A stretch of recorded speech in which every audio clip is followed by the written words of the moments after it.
Hello guys, welcome to my channel. Today we are going to see how to fix a start menu not working on Windows 10 or Windows 11. Let's fix it guys.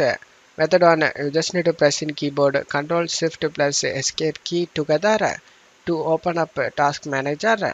In here you just need to scroll down to the bottom, right click on the Windows Explorer and select the restart option.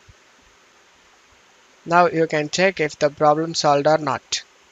If not, method 2, you just need to press in keyboard Ctrl Alt plus Delete key together in keyboard and select the sign out option.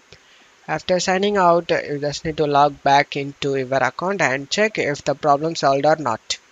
If not, method 3, you just need to press in keyboard Ctrl Shift plus Escape key together to open up a task manager. Select Run New Task option.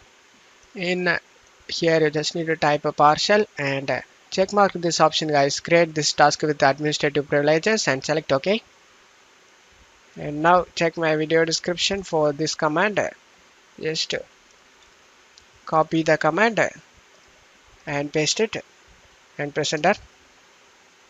After finishing this command, just close tab here and press in keyboard Alt F4 key together and click on this drop down and select the restart option and select OK and restart your PC.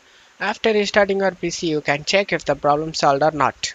If not, method 4, you just need to press in keyboard Ctrl Shift plus Escape key together to open up Task Manager. Select the Run New Task option, select partial and check mark this box and select OK. And now check my video description for this method 4 command. Just copy and paste it and press enter. After getting this done, you just need to close stuff here and press in keyboard Alt F4 key and click on the drop down and select the restart option and select OK and restart your PC. After restarting your PC, you can check if the problem solved or not. I hope one of these methods fixed your problem. If the video helped you, don't forget to leave a like guys. You can also subscribe me and support me guys. Thank you.